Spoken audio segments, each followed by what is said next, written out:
জয় Hind students, আজিৰ ক্লাছত আমি সায়েন্সৰ ক্লাছ 6ৰ ঠিক আছে, এইটো ছেকেণ্ড পাৰ্ট আছে নহয়, ছেকেণ্ড পাৰ্টৰ আমাৰ বিজ্ঞান ক্লাছ 6ৰ ইয়াৰে আজি লেচন নম্বৰ 8টো চাম। ঠিক আছে, ইয়াৰ নামটো হৈছে কিনো, জীৱ আৰু ইয়াৰ বৈশিষ্ট্যসমূহ। ঠিক আছে, লেচন নামটো কি আছে, জীৱ আৰু ইয়াৰ বৈশিষ্ট্যসমূহ। ইংলিছত হ'ব অৰ্গেনিজম এণ্ড ইটছ কেৰেক্টাৰিষ্টিক্স। ঠিক আছে, ইয়াতে চাওকচোন আপোনাৰ জানিব লগা বহুত কিবা কিবি বস্তু আছে, যেনেকে আপোনাৰ কিছুমান মানুহ আছে, চেয়াৰ, কাৰ, জন্তু, পখিলা না, গছ গছনি, বহুত কিবা কিবি এইবিলাক লিভিং বস্তু আছে হা, জীৱিত বস্তুবিলাক আছে। তাৰপিছত ইয়াতে কলচী উদ্ভিদৰ উদাহৰণ দিছে, য'ত মানে পোকাবিলাক আহিলে খাই দিয়ে না, এইটো আপোনাৰ পৰজীৱী এটা উদাহৰণ হয়। তাৰপিছত মানুহৰ বৃদ্ধি চাওকচোন কেনেকে হয়, জন্ম পায় এনেকে হয়নে, এনেকে জন্ম পায় আকৌ সেনেকে মানুহৰ বৃদ্ধি হয়। ঠিক আছে, তাৰে পিছত ইয়াতে আপোনাৰ চাওকচোন শ্বাস প্ৰশ্বাস, তাৰপিছত ৰেচন, ইয়াতে পানীবিলাক যে ওলাই যায় ঘাঁহৰ পাতৰ পৰা, সেইটো হ'ল ৰেচন, এক্সট্ৰা যিমান পানী থাকে সেইটো ওলাই যায় হয়নে, আৰু এইটো প্ৰক্ৰিয়াটো আমি কি বুলি কওঁ, ৰেচন বুলি কওঁ। ঠিক আছে, তাৰপিছত সংবেদনশীলতা আছে, এই আপোনাৰ লাজুকী লতা পাত, এইটো যেতিয়া টাচ কৰে নহয়, এইটো মানে লাজ খায়, মানে বস্তুটো সৰু হৈ যায় হা, নিজকে বান্ধি ৰাখে। সেই গতিকে এইটো আমি কি বুলি কওঁ, উদ্দীপকৰ বুলি কওঁ, আৰু প্ৰক্ৰিয়াটো কি বুলি কওঁ, সংবেদনশীলতা বুলি কওঁ। ঠিক আছে, তাৰ মানে যেতিয়া তাক আমি উদ্দীপকৰ যেতিয়া আপোনাৰ কি বুলি কয়, ইয়াক টাচ কৰিব যাওঁ, সি কি হৈ যায়, অলপ লাজ খায়, মানে লাজ মানে কি, তাৰ এটা গুণ আছে যাক আমি কি বুলি কওঁ, সংবেদনশীলতা বুলি কওঁ। ঠিক আছে, ইয়াৰ পিছত আহি যাব আমাৰ প্ৰজননটো জানে আপোনালোকে, আপোনাৰ এটা মানুহৰ আন এটা যেতিয়া জন্ম পায় না, বংশটো তাকে আমি প্ৰজনন বুলি কওঁ। আকৌ তাৰপিছত বীজৰ অংকুৰণ আছে, বীজৰ অংকুৰণ কেনেকে হয় হা, সূৰ্যৰ তাপ পালে ধুনীয়াকে অংকুৰিত হৈ যায়, আৰু তাৰে পৰা উদ্ভিদৰ সৃষ্টি হয়। বহুত কিবা কিবি আছে পইণ্ট জানিব লগা হয়নে, যেনেকে এইটো বুটমাহ আছে, যেতিয়া আপোনাৰ অংকুৰিত হৈ যায় এনেকে ওপৰৰ পৰা এটা ওলাই যায় নহয়, আকৌ মাজেদি দুটা হৈ যায়, সেনেকে সিহঁতৰ বৃদ্ধি ঘটে, জাৰ্মিনেশ্যন যাক কয় নহয়। ইয়াৰ পিছত আছে আপোনাৰ উদ্ভিদৰ কেনেকে বৃদ্ধি হয়, চলন হয় নহয়, আকৌ যোনফালে লাইট পাব সিফালে উদ্ভিদে সেইটো দিশতে আগবাঢ়ি যায়। এইটো এক্সপেৰিমেণ্টত দিয়া আছে, এইফালে যি লাইট পাইছে না, পোহৰটো পাইছে, গতিকে সেইফালে কি হ'ব, উদ্ভিদে নিজৰ মানে কি বুলি কয়, বৃদ্ধিটো সেইটো দিশতে বঢ়াব। বুজি পাইছে না। ইয়াৰ পিছত চাব আপোনাৰ মটৰৰ আপোনাৰ মাহৰ জীৱন চক্ৰ। ঠিক আছে, মটৰ যে আছে, আমি যে খাওঁ মটৰ, ইয়াৰ জীৱন চক্ৰ চাওকচোন কেনেকে চলে। প্ৰথমতে আপোনাৰ এইটো আহি গ'ল বীজ নহয়, তাৰপিছত আহি যাব বীজৰ অংকুৰণ, তৃতীয় স্তৰত আহিব প্ৰথম আপোনাৰ পাতটো ওলাই যাব, তাৰপিছত আহিব প্ৰথম ফুলকেইটা ওলাই যাব, আৰু তাৰপিছত পঞ্চম পদটো হ'ব প্ৰথম ফল, তাৰপিছত আৰু ফলটো আহিব। এইটো হ'ল আপোনাৰ মটৰ মাহৰ জীৱন চক্ৰ। ঠিক আছে, ইয়াৰ পিছত আহি যাওক আপোনালোকে মহৰ, আপুনি মহ যে কামুৰে সেইটোৰ কথা কৈছো মই, মস্কিটো যাক কওঁ আমি হা, মস্কিটোৰ প্ৰথমতে আপোনাৰ আহি যাব এইটো কণী, প্ৰথম স্তৰত এনেকে থাকে, কণী পাৰে হা, তাৰে পিছত আহি যাব আপোনাৰ ছেকেণ্ড আপোনাৰ ষ্টেজ থাকিব, এইটো যাক আমি কি বুলি কওঁ, লাৰ্ভা নাইবা পলু বুলি কওঁ হা, আৰু কি বুলি কয়, পলুৰ পিছত কি হৈ যাব আপোনাৰ পিউপা হা, বা লেটা। অকে, আৰু লাষ্টত আপোনাৰ আহি যাব কিনো, পূৰ্ণাংগ মাইকী মহ। তাৰমানে এতিয়া মহটো মানে ধুনীয়াকে তৈয়াৰ হৈ গ'ল আৰু হা, ডাঙৰ হৈ গ'ল আৰু, গতিকে সেইটো হ'ল আপোনাৰ মহৰ জীৱন চক্ৰ। ঠিক আছে, তাৰপিছত আহি যাব আপোনাৰ ভেকুলীৰ জীৱন চক্ৰ নহয়, প্ৰথমতে আহিব ইয়াতে কণী পাৰে, ঠিক আছে, তাৰপিছত আহি যাব লালুকি, ঠিক আছে, যাক টেডপল বুলি কোৱা হয়, আকৌ তাৰ ছেকেণ্ড ষ্টেজ হ'ল লালুকি, তাৰে পিছত আহি যাব সৰু পোৱালি ভেকুলী, বা ইংৰাজীত কোৱা হয় ফ্ৰগলেট। অকে, আৰু তাৰপিছত 4 নম্বৰটো পূৰ্ণাংগ ভেকুলী, মানে ভেকুলী হ'ল আৰু নহয়, গঠন হ'ল ভেকুলীৰ দেহাটো ধুনীয়াকে। এতিয়া সেইটো হ'ল ভেকুলীৰ জীৱন চক্ৰ। তাৰে পিছত আপোনালোকে কি কি শব্দ শিকিলে এইখিনি ইয়াতে দিয়া আছে হা, আৰু আকৌ ইয়াৰ পিছত আমি আহি যাম কুৱেশ্যন আনচাৰত নহয়।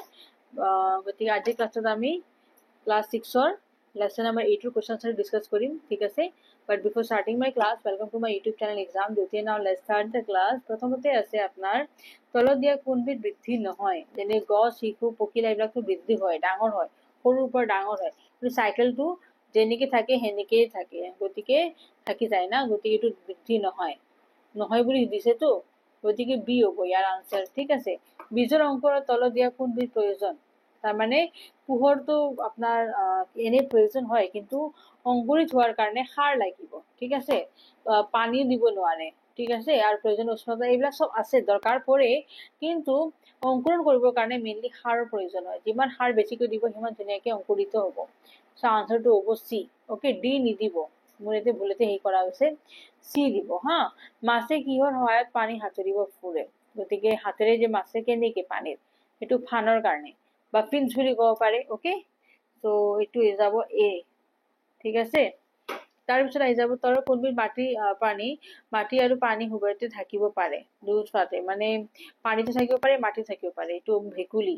ঠিক আছে, চ' হ'ব এইটো অপশ্যন নম্বৰ বি। অ'কে, তাৰপিছত আহি যাওক তলৰ কোনটো আপোনাৰ গছৰ পাত স্পৰ্শ কৰিলে আপোনাৰ জাপ খাই যায়, নহয়? চ' এইটো কোনটো হ'ব আপোনাৰ লাজুকী লতা। অ'কে, এই মাত্ৰ অলপ পঢ়াই দিছিলো না, সংবেদনশীলতা যাক কয় প্ৰক্ৰিয়াটো লাজুকী লতা, গতিকে চি হ'ব। ঠিক আছে, তাৰে পিছত চাওকচোন আপোনালোকে মহে ক'ত কণী পাৰে? সেইটো বন্ধ পানীত পাৰে, নহয়? গতিকে সেইকাৰণে কোৱা যায় যে পানীটো কেতিয়াও বন্ধ, মানে কি বন্ধ অৱস্থাত থাকিব নালাগে, গৈ থাকিব লাগে, তেতিয়া মহে কণী খুচৰি পাৰিব নোৱাৰে হা। গতিকে কি হ'ব বন্ধ পানীত, এ হা। তাৰপিছত আছে লালুকিৰ গাত তলৰ কোনটো দেখা যায়? সেইটো হ'ব কিনো, নেজ আৰু জলক্লোম। ঠিক আছে, তাৰমানে অপশ্যনৰ বি টো ৰাইট আনচাৰ হ'ব। অ'কে, ঠিকে আছে, এইখিনি ইয়াতে ইংৰাজীটো মই কৈ দিছো। ইয়াতে চাওকচোন আপোনালোকে, ইয়াতে চাইকেল হ'ব, চাইকেলটো কি গ্ৰ' নহয়। আকৌ ইয়াৰে পৰা ফাৰ্টিলাইজাৰ হ'ব আপোনাৰ চি, ফাৰ্টিলাইজাৰ দিলে কি হয় জাৰ্মিনেশ্যন হয়, চিড জাৰ্মিনেশ্যন। ফিচেছটো ফিন্স হ'ব এ, ফিন্সৰ সহায়ত সিহঁতে মানে পানীত মানে মুভ কৰিব পাৰে। আকৌ ফ্ৰগটো কি হয় পানী আৰু লাইন দুইটাতো মানে যাব পাৰে, খোজকাঢ়িব পাৰে, পানীও থাকিব পাৰে আৰু মাটি থাকিব পাৰে। আগেন মিমোচাটো যে আছে সেইটো আপোনাৰ লাজুকী লতা যোনটো গছ আছে মিমোচা। চিটো হ'ব যোনটো মানে টাচ কৰিলে কি হৈ যায় লাজ খায় না, মানে নিজকে ফল্ড কৰি লয়। অ'কে, নেক্সট ষ্টেগনেণ্ট ৱাটাৰ হ'ব য'ত মানে মহবিলাকে কণী পাৰে হা। So' option number a will be the right answer. আৰু লাষ্ট আপোনাৰ এইফালে কি আছে ষ্টেডপলত কি দেখা পায় tails and grills. Okay, so' option b will be the right answer. Next চাবচোন, ইয়াতে মিলাব দিছে ফুল ফুলা মানে কি উদ্ভিদৰ চলন, ডাঙৰ হৈ আছে, উদ্ভিদে মুভ কৰি আছে, তেতিয়াই ফুল ফুলিব।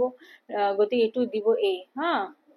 ৰেচন, ঠিক আছে, ৰেচনটো আপোনাৰ কি হ'ব গাৰ পৰা ওলোৱা পানী আৰু বৰ্জনীয় দ্ৰব্য, যোনটো বস্তু পেলাব লগা আছে এক্সট্ৰা পানী বৰ্জীয় বস্তুবিলাক, সেইটো হ'ব কিনো আপোনাৰ ৰেচন। ঠিক আছে, এইটো হ'ব বি নম্বৰ। অ'কে, নেক্সট আছে আপোনাৰ কাণ্ড, কাণ্ডটো মোৰ ভুলতে ইফালে দিয়া গৈছে, কাণ্ডটো দিব বি নম্বৰটো। অ'কে, এইটো হ'ব ওপৰলৈ বাঢ়ে, মানে ওপৰলৈ গৈ থাকে। অ'কে, এইটো হ'ব কাণ্ড। আৰু শ্বাস প্ৰশ্বাসটো কি হ'ব আপোনাৰ দেহৰ ভিতৰলৈ আৰু বাহিৰলৈ বায়ুৰ আদান প্ৰদান, এইটো হ'ব ডি নম্বৰ। ঠিক আছে, এইটো হ'ব শ্বাস প্ৰশ্বাস। অ'কে, নেক্সট আপোনাৰ চাওকচোন 8 নম্বৰটো হ'ল, এতিয়া 9 নম্বৰটো চাওঁ।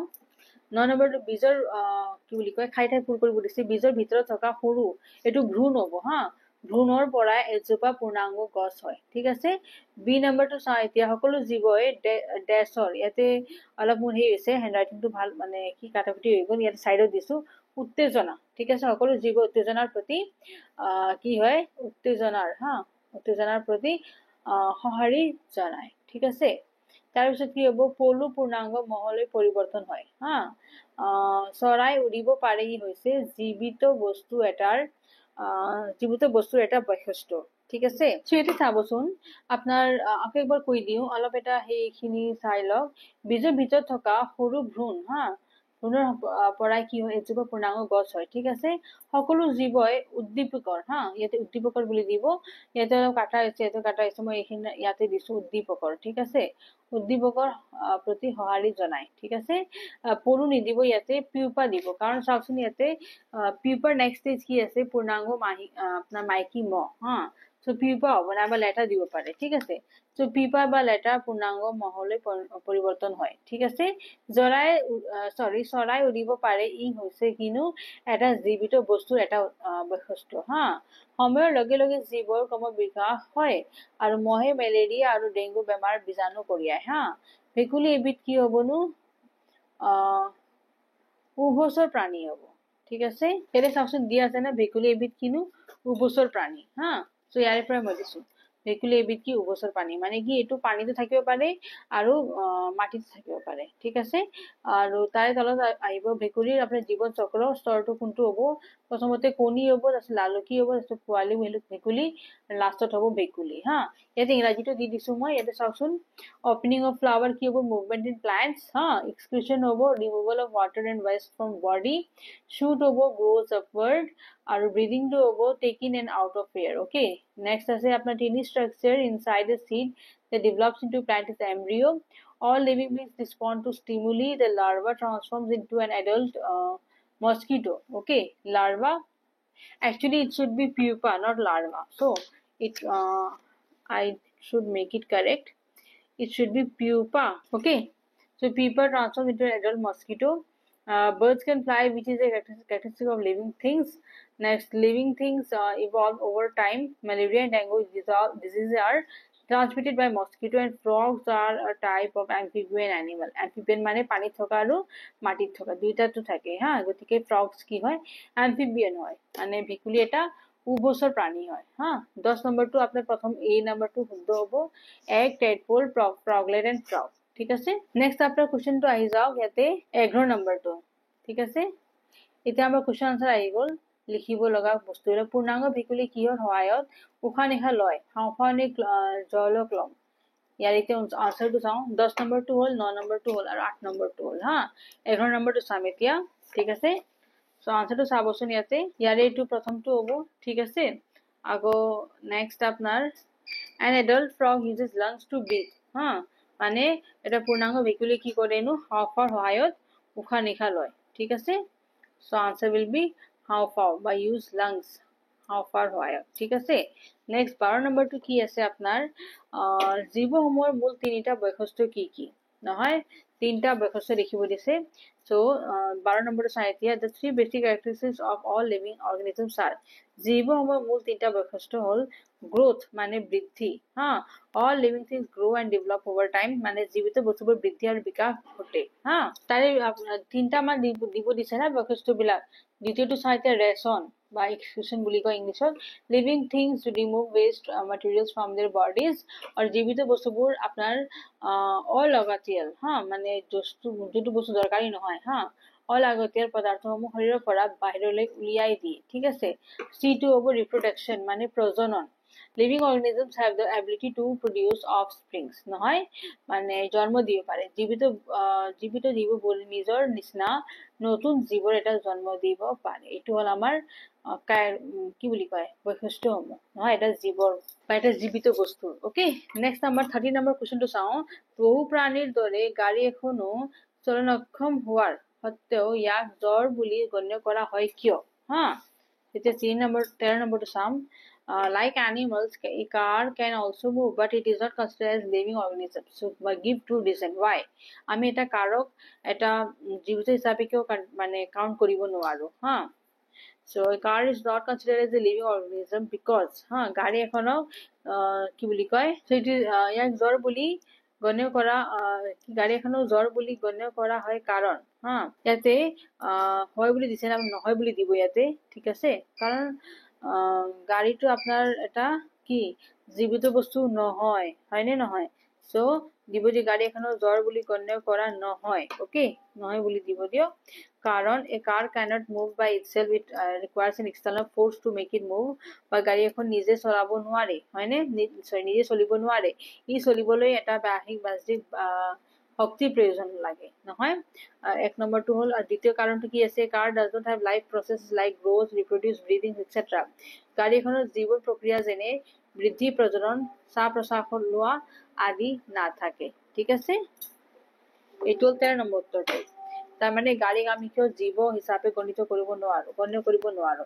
নেক্সট 14 নম্বৰটো আছে, জীৱৰ বাবে বংশ বৃদ্ধিৰ কিয় প্ৰয়োজন হা, বংশৰ কাৰণে বংশ বৃদ্ধিৰ কিয় প্ৰয়োজন হয় না। নেক্সট আপুনি 14 নম্বৰটো যে আছিল কি জীৱৰ বাবে বংশ বৃদ্ধিৰ কিয় প্ৰয়োজন হয় হা। চ' ইয়াৰে আনসাৰ 14 নম্বৰটো চাওঁ যে why is reproduction important for organism হা। So reproduction is important for organism because it ensures the continuity of life, মানে কি হ'ব, প্ৰজনন জীৱৰ বাবে গুৰুত্বপূৰ্ণ কাৰণ ই জীৱৰ বংশৰ ধাৰাবাহিকতা অটুট ৰাখে। ঠিক আছে, ধাৰাবাহিকতা মানে বুজি পাইছেনে, এটাৰ পিছত আন এটা আহিব, আন এটাৰ পিছত আৰু নেক্সট এটা আৰু এটা আহিব, বুজি পাইছেনে। সেইখিনি বস্তু মানে ধুনীয়াকে চাই থাকে, ৰাখি থাকে হা, অটুট কৰি ৰাখি থাকে। সেই গতিকে আমাৰ প্ৰজননটো বহুত জৰুৰী, নহ'লেতো দেখোন চব তাতে শেষ হৈ যাব, হয়নে নহয়? নেক্সট এতিয়া 15 নম্বৰটো চাবচোন কি কৈছে, ভেকুলীৰ জীৱন চক্ৰৰ বিভিন্ন আপোনাৰ দশাসমূহৰ নাম লিখা হা। চ' different stages of life cycle of a frog হা। The different stages of life cycle of a frog are egg, tadpole, froglet নহয়, froglet ঠিক আছে, and adult frog okay। তাৰ মানে ভেকুলীৰ জীৱন চক্ৰৰ বিভিন্ন দশাসমূহৰ হৈছে কণী, লালুকি, সৰু ভেকুলী আৰু পূৰ্ণাংগ ভেকুলী, ঠিক আছে। ইয়াতে আপোনাক সৰু পোৱালী ভেকুলী বুলি দিব পাৰে, ঠিক আছে, সৰু পোৱালী ভেকুলী আৰু পূৰ্ণাংগ ভেকুলী, ঠিক আছে। নেক্সট আপোনাৰ এতিয়া 16 নম্বৰটো কি দিছে, মহৰ জীৱন চক্ৰৰ ছবি আঁকা হা। মহৰ এইটো চাওকচোন, মই দি দিছো গোটেই জীৱন চক্ৰটো, যে প্ৰথমতে কি হ'ব কণী হা, এগছ, দ্বিতীয়টো হ'ব আপোনাৰ লাৰ্ভা বা পলু বুলি ক'ব পাৰি, তৃতীয়টো হ'ব পিউপা বা লেটা, এনেকে হ'ব মুখেদি ওলাই দিয়ে না লেটা নিচিনা, আৰু চতুৰ্থটো হ'ব আপোনাৰ এইটো পূৰ্ণাংগ মানে মহ ওকে, মানে মাইকী মহ, ঠিক আছে। গতিকে এইটো হ'ল আপোনাৰ life cycle of A mosquito হা, মহৰ জীৱন চক্ৰ, ঠিক আছে। আৰু এইটো মোৰ ভিডিঅ'ৰ লাষ্ট কুৱেশ্যন আছিল, ঠিক আছে। মোৰ ভিডিঅ'টো ইয়াতে ফিনিছ কৰিলো। যদি আপোনালোকে ভিডিঅ'টো ভাল পাইছে প্লিজ প্ৰেছ কৰিব লাইক বাটন, আৰু যদি ছাবস্ক্ৰাইব কৰা নাই এক্সাম বিউটি চেনেল ছাবস্ক্ৰাইব কৰিব, যাতে সোনকালে যেতিয়া মই ভিডিঅ'ছবোৰ আপলোড কৰিম আপোনালোকে নটিফিকেশ্যনটো পাই যাব হা। আৰু যিমান পাৰে শ্বেয়াৰ কৰিব ভিডিঅ'ছ কেইটা, ঠিক আছে। থেংকছ ফৰ ৱাচিং, জয় হিন্দ।